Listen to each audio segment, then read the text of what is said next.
Hello दोस्तों, welcome to English Gurukul. दोस्तों, अक्सर जब हम कोई डिफिकल्ट पोएम पढ़ते हैं, खासकर तब जब उस पोएम का कंपोजिशन बहुत अलग हो और उसमें डिफिकल्ट वर्ड्स यूज़ किए गए हों, तो हमारे जहन में एक सवाल आ सकता है कि आखिर वो कौन सा इंस्पिरेशन रहा होगा जिसके चलते इस पोएट ने इस पोएम को लिखा है। इन शॉर्ट हम ये भी सोच सकते हैं कि इस पोएट की ज़िंदगी किस तरह से बीती होगी कि इस पर्टिकुलर थॉट के ऊपर उन्होंने इस पोएम को लिखा है।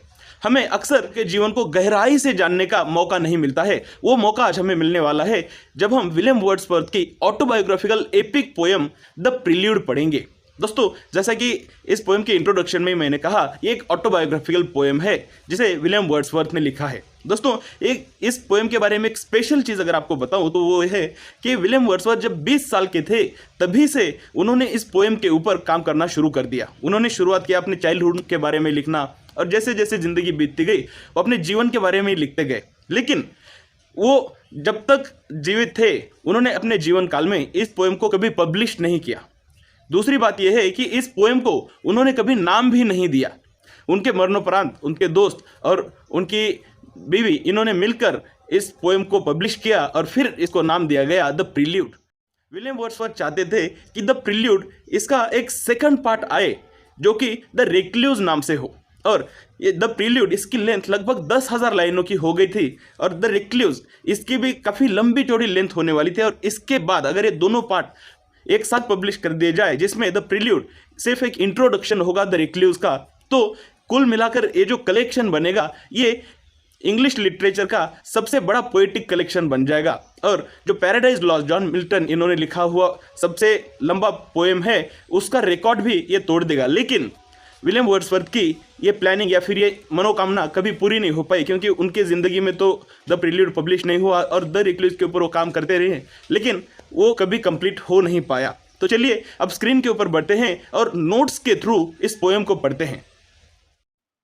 दोस्तों, द प्रील्यूड इस पोएम को अक्सर the poem about growth of poets mind इस शॉर्ट टाइटल से भी जाना जाता है। इसके पीछे सिंपल सा रीजन है, ये एक ऑटोबायोग्राफिकल पोएम है जो विलियम वर्ड्सवर्थ इनके माइंड की या फिर पोएटिक माइंड के डेवलपमेंट के ऊपर फोकस करती है कि बचपन से लेकर जैसे जैसे वो बूढ़ा की तरफ अग्रसर हो रहे वैसे वैसे उनके माइंड में क्या चेंजेस आए, उनके थॉट्स में क्या डेवलपमेंट आए और कैसे कैसे वो बतौर पोएट डेवलप होते गए। यही इस कंप्लीट ऑटोबायोग्राफिकल पोएम का आउटपुट है। तो आज के इस वीडियो में हम क्या क्या की कंटेंट्स के बारे में बात करने वाले हैं उसके बारे में थोड़ी डिस्कशन कर लेते हैं। शुरुआत करेंगे हम द प्रील्यूड इस पोएम के बारे में कुछ रोचक तथ्य, उसके लेंथ, उसके लैंग्वेज, उसकी स्टाइल, उसकी थीम, इन सब के बारे में हम शॉर्ट में बात करेंगे। उसके बाद हम पोएम का शॉर्ट इंट्रोडक्शन देखेंगे। नेक्स्ट हम प्रील्यूड को एक एपिक पोएम क्यों कहा जाता है इसके बारे में बात करेंगे। दोस्तों, आमतौर पर जो पोएम होते हैं उनको अलग अलग टाइप से हम डिवाइड करते हैं। किसी को ओड कहते हैं, बैलड कहते हैं, सोनेट कहते हैं। एपिक अपने आप में एक विशिष्ट कैटेगरी है क्योंकि एपिक कैटेगरी में बहुत ही गिनी चुनी पोएम्स को गिना जाता है। तो हम डिस्कशन करेंगे कि आखिर किस तरह से एक ऑटोबायोग्राफी को एपिक यानी महाकाव्य का दर्जा दिया जा सकता है। नेक्स्ट हम बात करेंगे विलियम वर्ड्सवर्थ इनके शॉर्ट बायोग्राफी के बारे में। ये इसीलिए जरूरी है क्योंकि हम एक ऑटोबायोग्राफिकल पोएम पढ़ने जा रहे हैं। तो ऑटोबायोग्राफिकल पोएम पढ़ने के लिए हमें बायोग्राफी को समझना जरूरी है। अगर हम उनकी बायोग्राफी को समझ लेंगे तो हम इन पोएम्स में जो 14 बुक्स है उन 14 बुक्स के डेवलपमेंट को हम समझ पाएंगे कि जैसे जैसे उनके जीवन में चेंजेस आ रहे हैं वही चेंजेस उनके ऑटोबायोग्राफिकल पोएम्स में भी हमें देखने को मिलेगा। नेक्स्ट सेक्शन में हम पोएम कंप्लीट पोएम के बुक 1 से बुक 14 को शॉर्ट में डिस्कस करेंगे और जानेंगे कि हर एक बुक में कौन से इंपॉर्टेंट थीम के ऊपर पोएम्स लिखी गई हैं। तो चलिए शुरुआत करते हैं प्रील्यूड के शॉर्ट इंट्रोडक्शन के साथ। दोस्तों, जैसे मैंने आपको कहा था, प्रील्यूड ये एक एपिक पोएम मानी जाती है और एक महाकाव्य के इस शब्द में ही आ जाता है कि एक लंबी पोएम होगी, इसकी लेंथ एक इंपॉर्टेंट पैमाना होगा। तो अगर इस पोएम की लेंथ की बात करें तो ये इंग्लिश की सबसे लॉन्गेस्ट पोएम्स में से एक है जिसकी लेंथ 10,500 लाइन्स की है। वैसे देखा जाए तो इंग्लिश की सबसे लंबी पोएम पैराडाइज लॉस्ट है। अब पैराडाइज लॉस्ट के बाद लगभग द प्रील्यूड इसी पोएम को देखा जाता है। साथ ही साथ इस पोएम को greatest poems of all times के तौर पर भी देखा जाता है। दोस्तों अभी 10,500 लाइन, इसकी लेंथ हमें इस तौर पर देखनी चाहिए कि अगर आप एक A4 साइज का पेज लेते हो जिसमें लगभग 40 to 50 लाइन्स प्रिंट हो सकती हैं, तो आपको लगभग 250 से 300 पेजेस लगेंगे इस कंप्लीट पोएम को प्रिंट करने के लिए।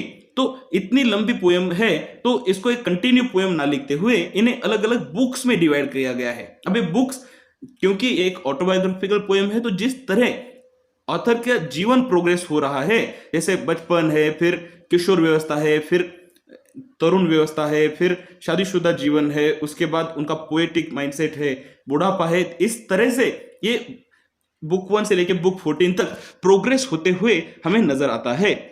ये पब्लिकेशन के बारे में अगर हम बात करें तो दोस्तों मैंने आपको इंट्रोडक्शन में ही बता दिया था कि प्रील्यूड विलियम वर्ड्सवर्थ इनके मरणोपरांत उनकी वाइफ और उनके दोस्त सैमुअल टेलर कोलरिज इनके द्वारा पब्लिश की गई थी।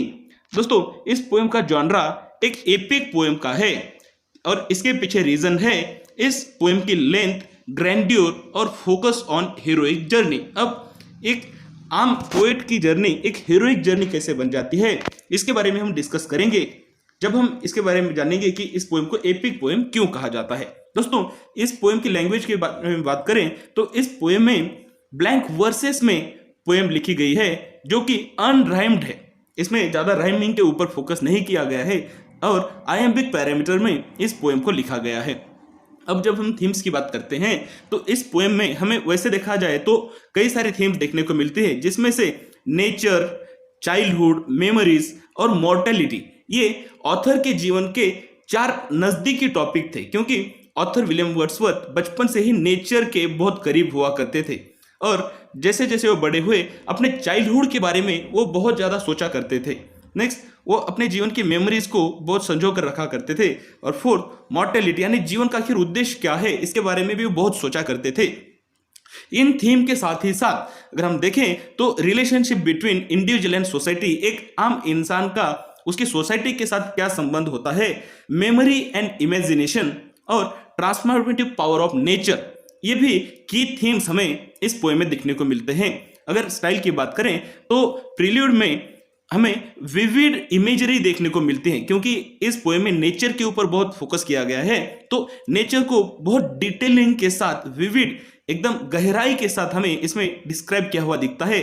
प्रिसाइज लैंग्वेज और focus on inner thoughts and emotions, ये भी इसकी कुछ खूबियां हैं। नेक्स्ट हम बात करते हैं कि प्रील्यूड का इंट्रोडक्शन अगर आपसे कोई पूछे तो आप किस तरह से इंट्रोडक्शन दे सकते हैं। दोस्तों प्रील्यूड एक लॉन्ग ऑटोबायोग्राफिकल पोएम है जिसे विलियम वर्ड्सवर्थ इन्होंने लिखा हुआ है। ये पोएम 1850 में उनके मृत्यु के बाद पब्लिश की गई थी और इस पोएम को अक्सर greatest poem of all time के तौर पर देखा जाता है। साथ ही साथ ये पोएम कहानी बताती है development of poet from childhood to his old age. उनका माइंड किस तरह से चेंज हुआ जब वो चाइल्डहुड में लेक डिस्ट्रिक्ट में रहा करते थे और फिर धीरे धीरे वो यूरोप में जाते हैं, तब उनके लाइफ में क्या चेंज आते हैं और अब उनके लाइफ के अलग अलग स्टेजेस के बारे में ये पोएम बात करते हैं। दोस्तों अक्सर द प्रील्यूड को विलियम वर्ड्सवर्थ के मास्टरपीस के तौर पर देखा जाता है। ये पोएम ब्लैंक वर्स में लिखी गई है और इसमें अनराइम्ड आयम्बिक पैरामीटर्स का यूज किया गया है। इस कंप्लीट पोएम को 14 बुक्स में डिवाइड किया गया है और हर एक बुक पोएट की लाइफ के एक एक स्टेज को डिस्क्राइब करती है। अब चलिए आगे बढ़ते हैं और जानते हैं कि आखिर एक ऑटोबायोग्राफिकल पोएम, एक आम पोएट के जीवन पर लिखी गई ऑटोबायोग्राफिकल पोएम एक महाकाव्य यानी एपिक पोएम कैसे बन सकती है। तो इसको समझने के लिए हमें जानना पड़ेगा कि आखिर एक एपिक पोएम होती क्या है। दोस्तों एपिक पोएम यानी महाकाव्य होने के लिए एक सेंट्रल हीरोइक कैरेक्टर होने की जरूरत है, जो कि इस केस में हमारे पोएट खुद हैं।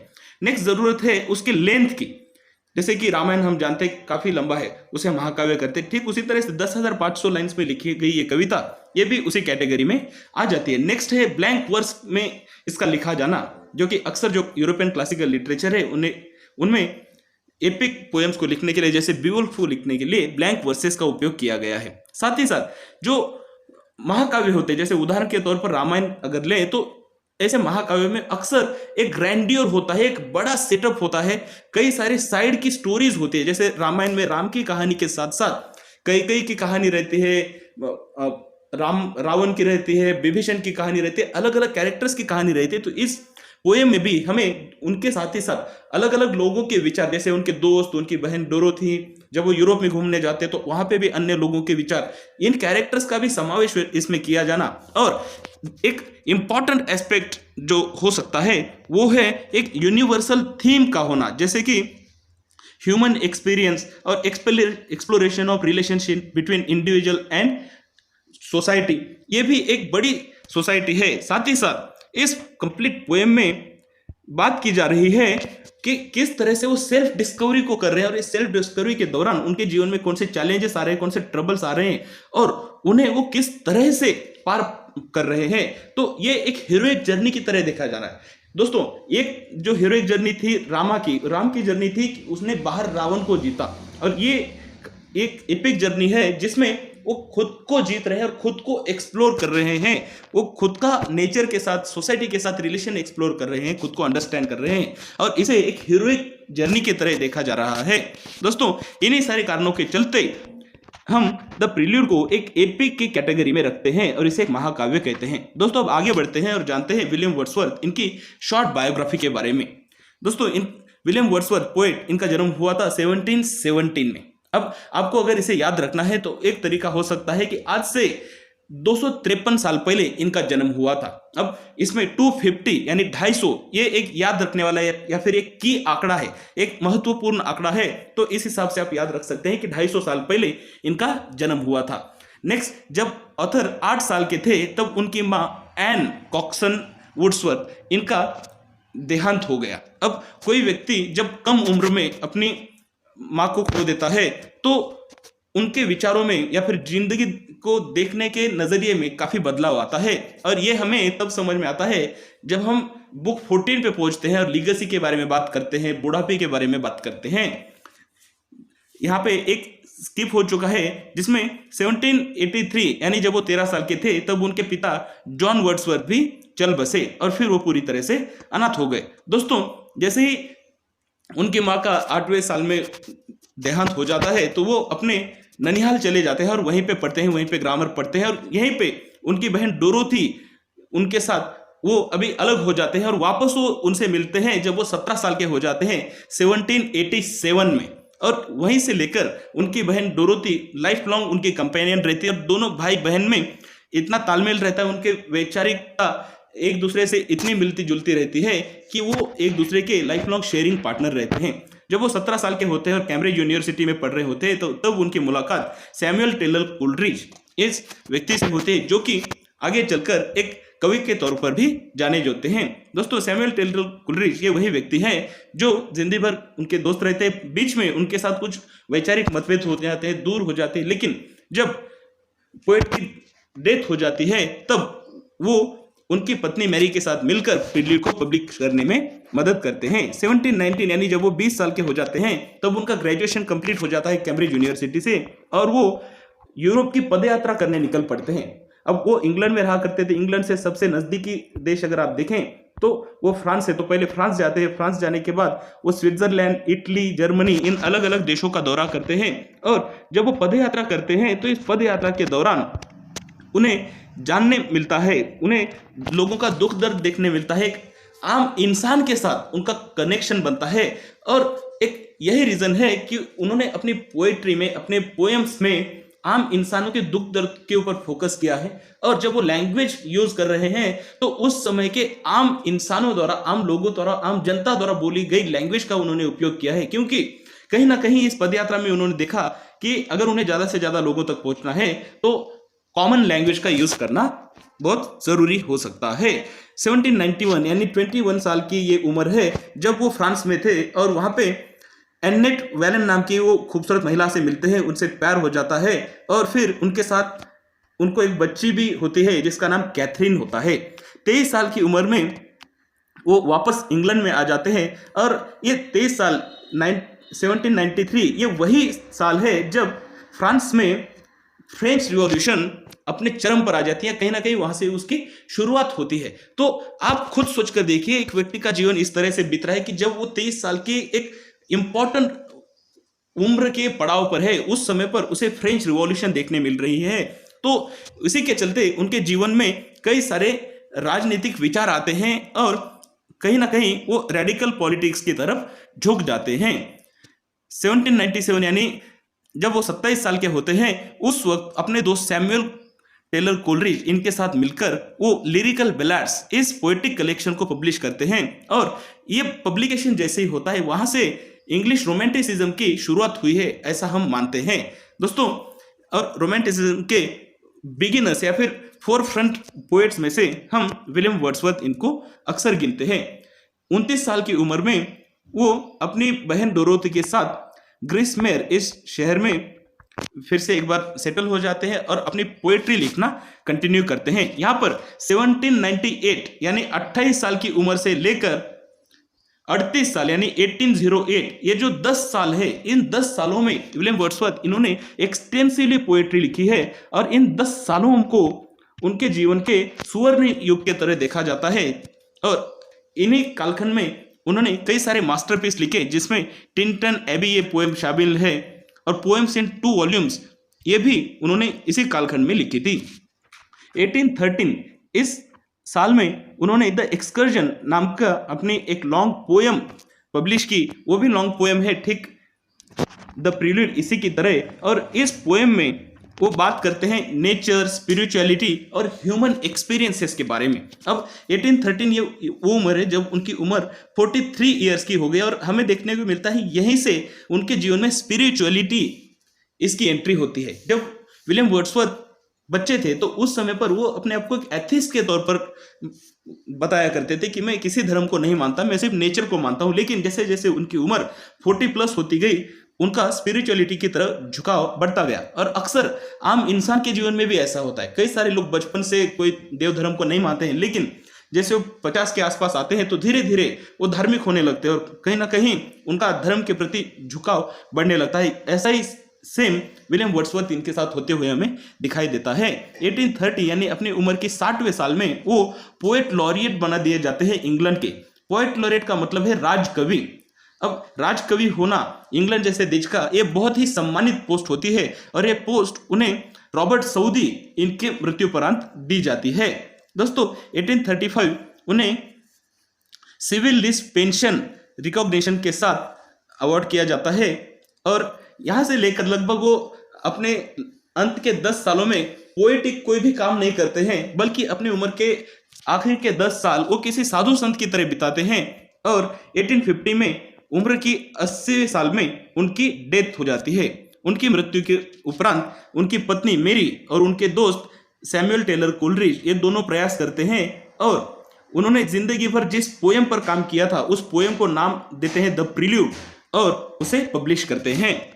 दोस्तों चलिए अब आगे बढ़ते हैं और इस कंप्लीट पोएम के 14 बुक्स को 1 by 1 समराइज करते हैं। शुरुआत करेंगे बुक 1 से। दोस्तों बुक 1 में पोएट बात करते हैं अपने चाइल्डहुड के बारे में।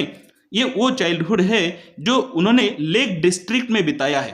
अब जहां पर वो रहते थे उनके घरों के आसपास काफी सारी ब्यूटी, नेचुरल ब्यूटी हुआ करती थी। एक नदी वहां से बहा करती थी और वहीं से उनका नेचुरल वर्ल्ड के साथ एक गहरा नाता बनता गया। और अपने बुक 1 में वो इसी के बारे में बात करते हैं कि कैसे उनका एनकाउंटर हुआ सबलाइम के साथ और उनके कुछ एक्सपीरियंसेस जिसमें वो टेरर और ऑ फेस करते हैं नेचुरल फिनोमिनन के कारण। समझने का अर्थ यह है कि बुक 1 में उनका नेचर के साथ किस तरह से संबंध बना, इसके ऊपर हम बातचीत करने वाले हैं। बुक 2 में हम जानते हैं कि जब पोएट पढ़ाई करने के लिए कैम्ब्रिज यूनिवर्सिटी गए तो वहां पर उनकी मुलाकात उनके दोस्त के साथ हुई जो कि सैमुअल टेलर कोलरिज थे। और उसी समय में उनकी डिसइल्यूजमेंट भी हुई, क्योंकि पढ़ाई करने के लिए तो कैम्ब्रिज यूनिवर्सिटी गए लेकिन उनको पढ़ाई में ज़्यादा रुचि नहीं थी, तो वो पढ़ाई से कुछ डिसअटैच से होते गए। लेकिन उसी समय पे वो पोएट्री के साथ और पोएम्स के साथ वो अटैच होते गए।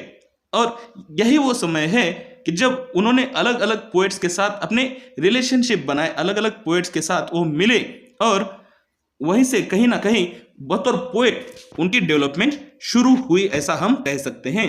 बुक 3 में हम जानते हैं कि जब अपने 20 साल की उम्र में कॉलेज कैम्ब्रिज कॉलेज से उन्होंने अपनी पढ़ाई पूरी की और वो यूरोप की पद यात्रा पर निकल पड़े। जब वो फ्रांस से गुजर रहे होते हैं तो वो फ्रेंच रिवॉल्यूशन के दौरान रिवॉल्यूशनरीज के साथ मिलते हैं, उन लोगों से जो रिवॉल्यूशन में एक्टिवली इन्वॉल्व थे, वो उनके विचारों से परिचित होते हैं।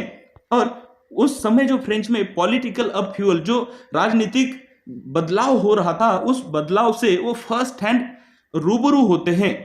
अब इसी के चलते हमने जाना कि वो एक रेडिकल पॉलिटिकल व्यू में ट्रांसफॉर्म हो जाते हैं और वहीं से वो ह्यूमन रीजन और अपोजिशन टू टायरेनियन ऑपरेशन, यानी जो अन्य अत्याचार है उसके विरोध में अपने ख्यालों को वो डेवलप करते हैं। एक तरह से पोएट के तौर पर उनमें वो मैच्योरिटी तब आती है जब वो फ्रांस के पद यात्रा पर निकल पड़ते हैं। बुक 4 में हम बात करेंगे कि जब वो पोएम्स लिखना शुरू करते हैं तो उस समय पर उनका ग्रेजुएशन हो चुका है, पढ़ाई हो चुकी है, लेकिन अब वो पोएम्स लिखने की कोशिश कर रहे हैं, लेकिन अब उन्हें इंस्पिरेशन नहीं मिल रही, उनको खुद पर डाउट आ रहा है। अक्सर जवानी का ये ऐसा दौर होता है जब आपको अपने ऊपर ज़्यादा भरोसा नहीं होता है कि मैं किस फील्ड में जाऊं, मैं क्या करूं।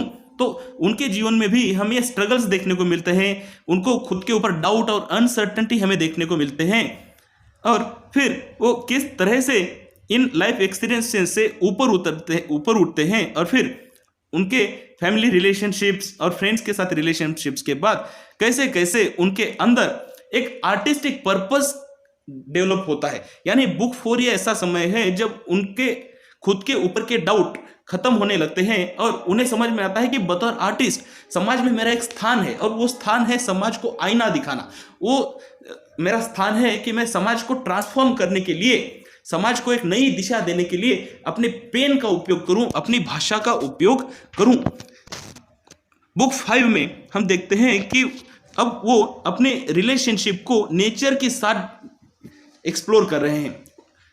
पोएट के जीवन में नेचर का एक गहरा स्थान था और कहीं ना कहीं बुक 5 में वो डिस्कस कर रहे हैं कि किस तरह से नेचर के साथ रिलेशनशिप उनके लिए किसी स्पिरिचुअल रिलेशनशिप की तरह है। कहीं ना कहीं वो जान रहे हैं कि जब वो नेचर के साथ कनेक्टेड होते हैं तो उनके अंदर स्पिरिचुअल रिन्यूअल आ रही है। तो ये सारी चीज़ें हमें जानने को मिलेगी और कहीं ना कहीं ये जो कंसेप्ट है ये उभर कर आता है उनके चाइल्डहुड मेमोरी से। उनका बचपन से ही नेचर के प्रति बहुत गहरा लगाव था और अब बुक 5 में वो उस गहरे लगाव को स्पिरिचुअलिटी के साथ कनेक्ट कर रहे हैं। तो कहीं ना कहीं जो नेचर है उसी में वो अभी धर्म देख रहे हैं, उसी में वो देवताओं को देख रहे हैं। बुक 6 में पोएट बात कर रहे हैं जब वो यूरोप और जर्मनी, स्विट्जरलैंड, इटली इन देशों में से फिर से एक बार गुजरते हैं। इस समय लगभग उनकी उम्र 23-24 साल होती है और इस वक्त वो अलग अलग पोएट से मिलते हैं, आर्टिस्ट से मिलते हैं, अलग अलग आर्मी पर्सनल से मिल लेते हैं।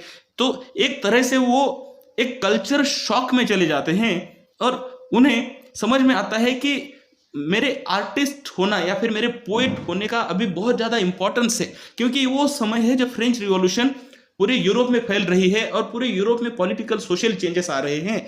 और कहीं ना कहीं वो मानते हैं कि पॉलिटिकल और सोशल चेंजेस के दौरान आम इंसान के वॉइस के तौर पर मुझे उभर कर आना है और यही मेरी जिंदगी का लक्ष्य है। इस तरह की अनुभूति उन्हें बुक 7 में होती है। बुक 8 में विलियम वर्ड्सवर्थ बात करते हैं जब वो लंदन में बात कर रहे होते हैं, लंदन में वापस रहने आ जाते हैं और वो गरीबी को फेस करते हैं और किस तरह से वो गरीबी को फेस करते हैं और उस समय पॉलिटिकल कॉन्शियसनेस उनमें आता है और फिर किस तरह से वो वापस एक बार उसमें से बाहर निकलकर अपने विचारों को सिर्फ अपने पर्सनल थॉट्स तक या फिर पर्सनल चैलेंजेस तक सीमित ना रखते हुए पूरे समाज के या फिर आपके जीवन में जो छोटे मोटे प्रॉब्लम्स है उसके ऊपर उठकर समाज के प्रॉब्लम्स के बारे में सोचने के लेवल तक वो आगे बढ़ते हैं और फिर सोशल जस्टिस और इक्वालिटी, इन चीज़ों के बारे में उनके क्या ख्यालात बनते हैं, इसके ऊपर बुक 7 में बात करते हैं। बुक 8 वो समय है जब वो अपने फैमिली के साथ बिताए हुए समय के बारे में बात करते हैं और उसमें भी अपनी बहन डोरोथी के ऊपर उनको कितना प्रेम है, उनका संबंध कितना अच्छा है, उनके विचार किस तरह से एक दूसरे से मिलते हैं, उनके शेयर्ड एक्सपीरियंसेस जो नेचर के साथ उनके विचार मिलते हैं और उनके दोनों के जीवन में जो एक समान पर्पस है ऐसा उन्हें लगता है, उसके ऊपर वो बात करते हैं। बुक 9 में वो बात करते हैं जब वो अपने दोस्त रॉबर्ट सऊदी के साथ लेक डिस्ट्रिक्ट, यानी ये वही डिस्ट्रिक्ट है जहाँ पे उन्होंने अपना बचपन बिताया है, तो इस लेक डिस्ट्रिक्ट के थ्रू जब वो वॉक कर रहे होते हैं, दोनों घूम रहे होते हैं, सैर कर रहे होते हैं, उस सैर के दौरान जब वो वहाँ के नेचर के बारे में, पॉलिटिक्स और सोसाइटी के बारे में बात कर रहे होते हैं, तो रॉबर्ट सऊदी अपने विचार उनको बताते हैं। अब ये रॉबर्ट सऊदी कौन है ये आपको ठीक से जाना है। जब हमने पोएट लॉरेट की बात की थी, अपनी उम्र के 60वें साल में विलियम वर्ड्सवर्थ को पोएट लॉरेट बना दिया गया था इंग्लैंड का, और वो उन्हें रॉबर्ट सऊदी के बाद बताया गया था। तो वो रॉबर्ट सऊदी को पहले से जानते थे। रॉबर्ट सऊदी भी एक महान पोएट हुआ करते थे। तो उन महान पोएट के साथ उनका जो डिस्कशन हुआ, उस डिस्कशन के बारे में उन्होंने बुक 9 में लिखा है, जिसमें रॉबर्ट सऊदी अपने विचार बताते हैं नेचर के बारे में, सोसाइटी, पॉलिटिक्स के बारे में, और उसी के साथ पोएट अपने भी विचार बताते हैं सोसाइटी और एक नॉर्मल इंसान और सोसाइटी के बीच में क्या रिलेशनशिप है, सोसाइटी, वैल्यूज, डेमोक्रेसी के बारे में अपने विचार। तो एक तरह से दो महान पोएट आपस में विचारों की लेन देन कर रहे हैं, ये हमें बुक 9 में देखने को मिलता है। बुक 10 में विलियम वर्ड्सवर्थ अपने क्रिएटिव प्रोसेस को डिस्क्राइब करते हैं कि किस तरह से वो इंस्पिरेशन लेते हैं, किस तरह से वो सोचते हैं, किस तरह से वो पोएम्स लिखते हैं, इसे वो डिस्क्राइब करते हैं। साथ ही साथ वो डिस्क्राइब करते हैं राइटर्स ब्लॉक को। राइटर्स ब्लॉक का मतलब होता है कि जब वो लिखने की कोशिश करते हैं लेकिन लिख नहीं पाते हैं, वो सोचने की कोशिश करते हैं, सोच नहीं पाते हैं, जो सोच रहे हैं उसको एग्जैक्टली उसी तरह से वो प्रेजेंट नहीं कर पाते। तो ये राइटर्स ब्लॉक के बारे में वो बात करते हैं और फिर अपने एफर्ट्स के बारे में बात करते हैं कि फिर से इंस्पिरेशन कहाँ से ढूंढते हैं अपने पोएम्स को लिखने के बारे में। और इसी बुक 10 में वो बताते हैं कि एक पोएट का, एक कवि का समाज में क्या रोल है। वो मानते हैं कि उनका रोल बहुत इंपॉर्टेंट है, समाज को आईना दिखाने का, समाज को दिशा निर्देश करने का वो रोल है, और इसी के बारे में वो बात करते हैं। बुक 11 में वो अभी अपने चाइल्डहुड की तरफ फिर से एक बार जाने लगते हैं। ये एक आम बात होती है दोस्तों, जैसे ही एक व्यक्ति अपने उम्र का एक पड़ाव पार कर लेता है तो वो धर्म के बारे में सोचने लगता है, जैसे जैसे बूढ़ा होता है अपने बचपन के बारे में सोचने लगता है। तो यही हमें यहाँ पर बुक 11 में होते हुए दिखाई देता है, जब वो अपने बचपन की मेमोरीज, जिसमें वो नेचर में खेलते हैं, अपने फैमिली के साथ वक्त बिताते हैं, इन सब के बारे में विचार करते हैं और वो सोचते हैं कि बचपन में वो कितने नादान हुआ करते थे, इनोसेंट हुआ करते थे। बुक 12 में वर्ड्सवर्थ बात करते हैं कि अब जब वो बूढ़े हो रहे तो इनएविलेबिलिटी ऑफ मॉर्टेलिटी, यानी मरना तो तय है, तो मृत्यु के बारे में पहली बार वो बुक 12 में बात करना शुरू करते हैं। और यहीं पे वो डेथ एंड आफ्टर लाइफ, यानी मृत्यु के बाद आफ्टर लाइफ कहाँ से आएगी, इसके बारे में बात करते हैं। अब कहीं ना कहीं एक व्यक्ति, एक पोएट जो नेचर के साथ अपना इतना गहरा संबंध मानता है, वो यही समझते हैं कि उनकी मृत्यु के बाद वो नेचर के रूप से जीवित रहेंगे। और इसी बुक 12 में वो अपने एटर्निटी की आइडियाज के बारे में बात करते हैं कि मृत्यु के बाद में एटर्निटी यानी अनंत काल तक किस तरह से जिंदा रहूंगा। कहीं ना कहीं वो मानते हैं कि अपने वर्ड से, अपनी पोएम्स के थ्रू वो लंबे समय तक जीवित रहेंगे। बुक 13 में वो बात करते हैं अपने स्पिरिचुअल बिलीफ्स के बारे में। अब ये हम बुक 13-14 अंत की तरफ आ रहे हैं, और जैसे कि हम जानते हैं कि जब व्यक्ति बुढ़ापे की तरफ जाता है तो स्पिरिचुअलिटी के बारे में बहुत सोचता है, और हमें यही बात यहाँ पे दिखाई देती है जब बुक 13 में पोएट अपने स्पिरिचुअलिटी के बिलीफ्स के बारे में बात करता है और अपने एक्सपीरियंसेस के बारे में बात करता है कि कैसे कैसे उन्हें अलग अलग एक्सपीरियंसेस आ रहे हैं, उन्हें कैसे कैसे अलग अलग एनकाउंटर्स मिल रहे हैं, जिनमें वो धीरे धीरे डिवाइन पावर के एग्जिस्टेंस के ऊपर अपना बिलीव बना रहे हैं। और कहीं ना कहीं वो मान रहे हैं कि जो डिवाइन पावर है वो नेचुरल वर्ल्ड में, नेचर के रूप में हमारे आसपास वास्तव करती है। और वो इसी बुक 13 में बात करते हैं कि किस तरह से प्रेयर और मेडिटेशन का उनका एक्सपीरियंस रहा है कि जब वो प्रेयर करते हैं, मेडिटेट करते हैं, तो किस तरह से उनके जीवन में बदलाव आया। बुक 14 ये आखिरी बुक है जिसमें पोएट बात कर रहे हैं अपनी लीगेसी के बारे में। दोस्तों, जीवन के सबसे अंत में इंसान सोचता है कि मैं जब मर जाऊंगा, मेरी जब मृत्यु हो जाएगी तब क्या होगा, और वो लीगेसी के बारे में सोचने लगता है। वो सोचता है कि मेरे बच्चों को मैं क्या देके जाऊंगा, मैं सोसाइटी को क्या देके जाऊंगा, मैं मेरी वाइफ को क्या देके जाऊंगा। और यही सारे ख्याल हमें विलियम वर्ड्सवर्थ के जीवन में भी आते हुए दिखाई देते हैं। और इसी समय पर वो सोचते हैं कि इस सोसाइटी में बतौर पोएट और पोएट्री एक सोशल और पॉलिटिकल चेंज के लिए उनका काफी बड़ा योगदान रहा है। कहीं ना कहीं वो खुद का इंपॉर्टेंस के बारे में भी अपनी लीगेसी के थ्रू सोच रहे हैं कि एक मेरी मृत्यु के बाद मुझे किस तरह से जाना जाएगा या फिर जाना जा सकता है। दोस्तों, जब हमें पूरी पोएम पढ़ते हैं तब हमें एक पोएट के जीवन को गहराई से जानने का मौका मिलता है। हम ये समझ पाते हैं कि एक पोएट आखिर किस तरह से सोचता है और एक पोएट के थॉट्स में डेवलपमेंट किस तरह से आती है। और इसी के साथ ये पोएम अभी कंप्लीट होती है। उम्मीद करता हूँ आपको ये समरी ठीक से समझ में आई है। अगर आप ये नोट्स डाउनलोड करना चाहते हैं तो डिस्क्रिप्शन में दिए गए लिंक से आप डाउनलोड कर सकते हैं। उम्मीद करता हूँ आपको ये पोएम समरी पसंद आई। अगर आपके कुछ डाउट्स हैं, कुछ सुझाव है तो जरूर कमेंट कर पूछिए, मैं आपको रिप्लाई करने की कोशिश करूंगा। चलिए मिलते हैं नेक्स्ट वीडियो में। Take care.